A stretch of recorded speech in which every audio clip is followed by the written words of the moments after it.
Joel's one. That octopus thing I read when I was in third standard. I think that was one of the first books probably when I was in third, fourth standard which freaked me out. I mean, he exaggerated everything. There's no such octopus in the world.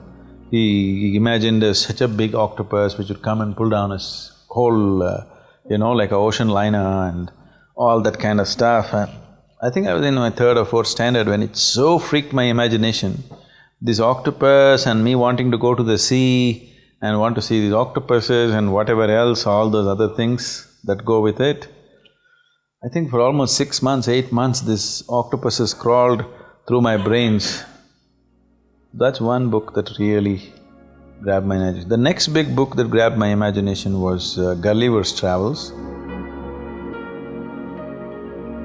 I wanted to go to those islands and meet those little people and kick them around a little bit and just the idea, because when you're 7, 8, you're a bloody Lilliput in the world, everybody is taller than you and everybody thinks he's adult and everybody…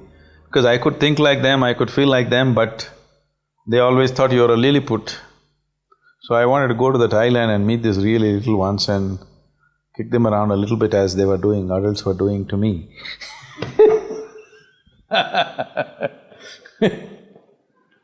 So Gulliver's Travels really did that.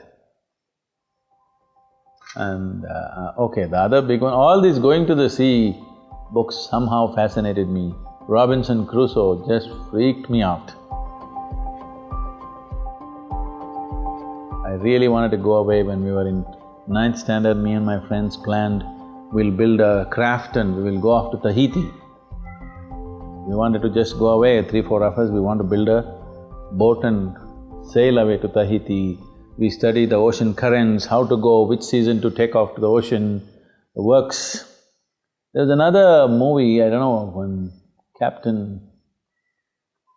There used to be a lot of English movies at that time where kids run off to the ocean, as what do you call them? Stowaways. As a stowaway, you go away in a ship. All these stories caught my imagination so much.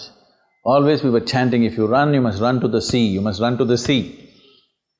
We never ran, fortunately. We almost ran, but we didn't run.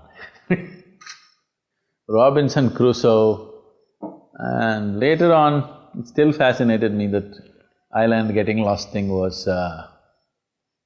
what is this? Ibsen's… Crichton, what is it? Admirable Crichton.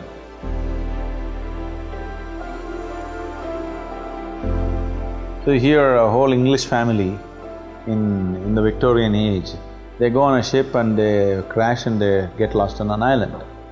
So suddenly the whole life gets reversed. These English dandies can't survive on an island, they don't know anything, how to do anything, they don't know how to strike a matchbox. So slowly this Crichton is a cook, slowly cook gradually becomes the leader and this aristocrat becomes a buffoon on the island. This Crichton marries one of the daughters, because they are there for many years. The whole society gets reversed. The lowest becomes the highest and the highest becomes the lowest because the conditions have changed from England. And after some 8 or 10 years, one day a ship comes and they don't know what to do because now the cook has become the boss. Suddenly if the ship comes, everything will get reversed again. But Crichton says, this is the natural order of society. There, that was the order. Here, this is the order. If you go back to England, once again that's the order. So he sets up a smoke signal, ship comes and picks them up, and then they come back to England. And once again Crichton becomes a cook. And suddenly the dandy feels so uncomfortable because all these days he was a buffoon, was good for nothing, and suddenly he is the boss now. And they all invent stories, how they survived on the island and how they did wonderful things. And Crichton won't say one word for everything, he says, yes, sir. He again becomes a butler in their family. So that's Admirable Crichton. In high school, one book I read was Jonathan Livingstone's Seagull. Have you read that? Richard Bach? In about a month, I read about 23 times this book. and it really freaked me. I read Illusions also many times. Khalil Gibran's Prophet really struck a chord in me.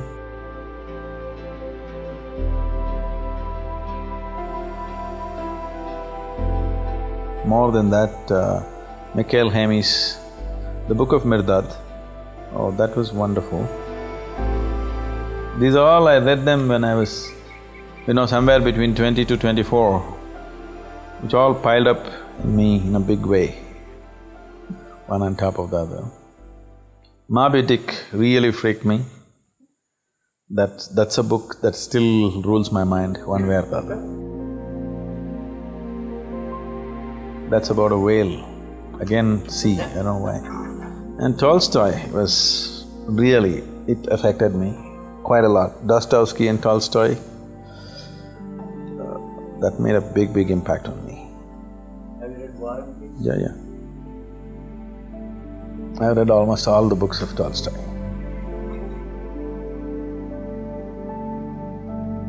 They were all Russian books and available at 2 rupees, 3 rupees. I bought up a whole library of Russian books and read them up.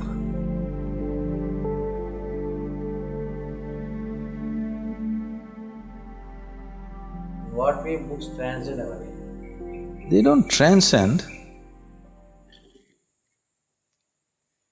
It is just that if the author is very insightful,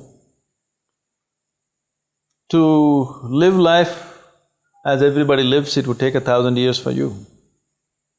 But in those 2 days when you read a 500-page book, which goes into somebody's life intricately, you actually live through that without actually having to go through all that.